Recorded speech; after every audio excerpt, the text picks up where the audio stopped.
हमारी ज़ियारत है हमारी वो है मस्जिद कुबा, तारीख़ इस्लाम की वो पहली मस्जिद जिसकी बुनियाद आका करीम सल्लल्लाहु अलैहि वसल्लम ने अपने हाथ मुबारक से रखी थी और फरमाया था कि मेरा जो भी उम्मती शख्स इस मस्जिद में आके 2 रकात नवाफिल अदा करेगा उसे एक मकबूल कामिल उम्र का सवाब हासिल होगा। अब जब आप मक्का में उम्र अदा करते हैं उसका आपको उम्र का सवाब आपको मिले या ना मिले उसका अजर अल्लाह तबारक व तआला ने आपको क़यामत वाले दिन ही देना है। यहाँ पे आपका 2 रकात नवाफिल अदा करने से आपको एक मकबूल उम्र का सवाब मिलना ही मिलना है, क्योंकि हमारा मानना है कि हमारे नबी करीम सल्लल्लाहु अलैहि वसल्लम जो बात कह देते हैं वो बात कभी रात नहीं होती, उस बात के ऊपर अल्लाह तबारक व तआला की मोहर लग जाती है। यहाँ पे आपको उम्र कबूल होना ही होना है। वहाँ से पहुँचने से पहले हम वहाँ पे पहुँच जाते हैं। वहाँ से पहुँचने से पहले कुछ मैं तोहफे तहत के आपके बारे में जिक्र करता चलूँ जो कि मक्का और मदीना की निस्बत रखते हैं। तो सबसे पहले जो मक्का का खास तोहफा है वो है आब ज़मज़म का पानी। दुनिया में 70% पानी पाया जाता है, जो फजीलत आब ज़मज़म के पानी में है वो किसी और पानी में नहीं है। आप ये अपने साथ अपने दोस्तों आप लेके जाएंगे, मक्का और मदीना से मिल जाएगा और जद्दा एयरपोर्ट से मदीना एयरपोर्ट से दोनों एयरपोर्ट से मिल जाएगा। एक पासपोर्ट मेरे ख्याल से 10 से 12 रियाल की कॉटन आती है, ये भी आप अपने साथ लेके जाएंगे। और मदीना का जो खास तोहफा है वो है खजूर अजवा का तोहफा। वो खजूर अजवा जो कि आका करीम सल्लल्लाहु अलैहि वसल्लम से निस्बत रखी है। आका करीम सल्लल्लाहु अलैहि वसल्लम ने फरमाया खजूर अजवा के जो 7 दाने निहार में उठाएगा उसे 24 घंटे के अंदर कोई जादू टोना जहर का असर नहीं होगा। और भी काफ़ी किस्म के खजूरात और भी तोहफे तहफ़ जैसे हैं। इसके साथ और एक मदीना का खास तोहफा और भी आता है जो कि सुरमा अल-अस्मत का तोहफा है। हदीस शरीफ की किताब बुखारी शरीफ में भी आया है। आका करीम सल्लल्लाहु अलैहि वसल्लम ने फरमाया जो कि सुरमों में से बेहतरीन सुरमा है वो सुरमा अल-अस्मत का सुरमा है, क्योंकि सुरमा लगाना भी सुन्नत मुबारक है। आका करीम सल्लल्लाहु अलैहि वसल्लम लगाना भी सुरमों में से जो बेहतरीन सुरमा है वो सुरमा अल-अस्मत का सुरमा है। इसको आब ज़मज़म के पानी में भिगो के तैयार किया जाता है। इसी के साथ एक और तोहफा है मदीने का तोहफा है, लेकिन है बदर का, लेकिन मदीने से वहाँ से मंगवाते हैं जो कि रोगन बिलसान। वो बिलसान जिसमें 70 अंदरूनी और बहरूनी बीमारी की शिफा है। जब मैदान बदर में पहली जंग हुई थी तो कुछ सहाबा कराम अंदरूनी बीमारी में गिर चुके थे और कुछ सहाबा कराम ज़ख्मी हालत में हो गए थे। तो आका करीम सल्लल्लाहु अलैहि वसल्लम ने फरमाया जो कि अंदरूनी बीमारी में गिर चुके हैं वो अपने हाथ से लेकर उंगली से चाटेंगे तो अंदरूनी बीमारी दूर हो जाएगी और जख्मों पर लगाएंगे तो बहरूनी बीमारी दूर हो जाएगी। और इसको खास तौर पर औलाद के लिए भी इस्तेमाल किया जाता है।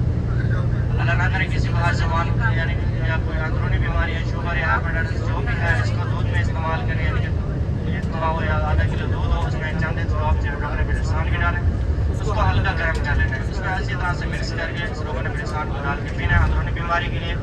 अगर जिसके औलाद ना हो तो वो आधा किलो दूध लें, उनमें 6 से 7 दाने खजूर के डालने हैं और 3 से 4 ड्रॉप जो है रोगन बिलसान के डाल के दोनों मियाँ बीवी ने खाना खाने से पहले जो है पीने होते हैं और खजूरें में आदत करके खाने हैं। और खुदा न खास्ता कोई बैरूनी बीमारी किसी को ज़ख्म या सांस जो दौड़ों में दर्द या पुराने से पुराना ज़ख्म है उसके लिए जैतून का तेल लें। अगर जैतून का तेल नहीं है तो सरसों का ले लें, उसमें जो है उसको गर्म करें हल्का, तो उसमें जो है रोगन बिलसान के चंद ड्रॉप्स डालें, फिर उसका इस्तेमाल करें बैरूनी बीमारी से। ये तो 70 अंदरूनी और बैरूनी बीमारी में शिफा बताई है इसमें।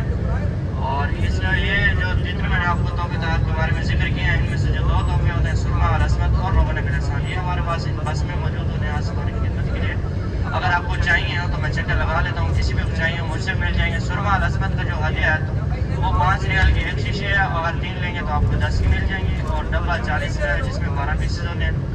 और रोगन बिलसान 2 किस्म की है, यानी कि एक कतरा करके दरख्त से निकाला जाता है, थोड़ा सा महंगा होता है, जो 20 रियाल की एक शीशे है और 3 जो है 50 की है और 70 रियाल की एक बड़ी शीशी है। अगर किसी भी ऐसे वाहन को चाहिए हो तो चक्कर लगा लेता हूँ, तो मुझसे ले सकता है, इतने में हमारी ज़ियारत आ जानी है। जो लोग हैं वो हमसे नेकियों के मामले में आगे हो जाएंगे, कहेंगे तो आका करीम सल्लल्लाहु अलैहि वसल्लम उनसे मुखातिब होकर फरमाते हैं सहाबा वो कैसे? तो सहाबा अर्ज़ करते हैं या रसूलुल्लाह सल्लल्लाहु अलैहि वसल्लम मक्का के जो लोग हैं उनके पास तो खाना काबा है, वो जब चाहे हज उम्रा करें, जब चाहे सफा मरवा करें, जब चाहे अजर असर कबूल करें, वो तो हमसे नेकियों के मामले में आगे हो जाएंगे। तो हमारे पास ऐसा क्या है? तो आका करीम सल्लल्लाहु अलैहि वसल्लम ने बल्कि उन्हें ये नहीं कहा कि है सहाबा सिर्फ तुम लोग में इस मस्जिद की तामीर, सिर्फ तुम लोग इस मस्जिद में 2 रकात नवाफिल अदा करोगे इसको मकबूल उम्र का सवाब हासिल होगा, बल्कि ये नहीं कहा, बल्कि फरमाया कि मेरा जो भी क़यामत तक मेरा जो भी उम्मती शख्स इस मस्जिद में आके 2 रकात नवाफिल अदा करेगा उसे एक मकबूल कामिल उम्र का सवाब हासिल होगा। आप जहाँ से भी हज ज़बान आते हैं मस्जिद कुबा में लाजमी ही आते हैं, यहाँ पे एक मकबूल उम्र का सवाब हासिल होता है। और कुछ हज ज़बान ऐसा समझते हैं, मुजाहिद ऐसा समझते हैं कि हम जो है यहाँ पे 8 से 10 या 12 रकातें हासिल कर लेंगे तो हमें 8 से 10 या 12 रकात उम्र का सवाब हासिल होगा। ऐसा बिल्कुल भी नहीं होता। आप एक वक्त में आते हैं ایک وقت میں یہاں پہ ہے کہ چاہے 50 رکعت نوافل ادا کریں، نوافل کا ثواب تو آپ کو ملے گا ہی، لیکن عمرے کا ثواب نہیں ملے گا. آپ کو عمرے کا ثواب حاصل کرنے کے لیے پھر سے اپنے ہوٹل یا حرم جانا ہوگا. آپ وہاں سے آ کے یعنی کہ مسجد طواف پیدل آ کے 309 310 نمبر گیٹ جیسے ہی باہر نکلیں گے وہ راستہ آ رہا ہے سیدھا مسجد طواف ہے. 2.5 سے 3 کلومیٹر کا راستہ ہے. اگر کریم صلی اللہ علیہ وسلم صبح فجر کی نماز کے بعد حرم یعنی کہ مسجد طواف میں آتے تھے یا اونٹنی کی سواری کرتے یا پیدل آیا کرتے تھے. پیدل آنا بھی سنت مبارکہ ہے. اگر جتنے دن بھی آپ آئیں آپ وقت یہاں پہ بھی آنے کی کوشش کریں تو آپ ایک وقت میں چاہے دن میں 50 مرتبہ آئیں جائیں پھر آپ کو عمرے کا ثواب ملے. ویسے آپ لوگ نے یہاں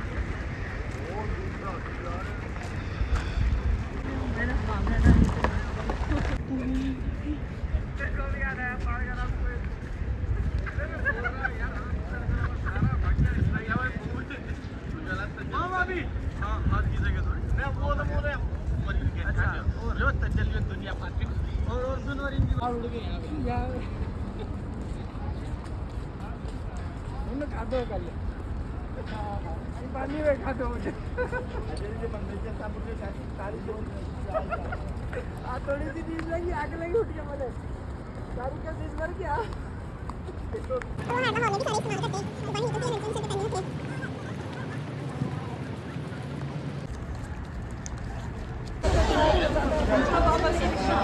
इंशाल्लाह यार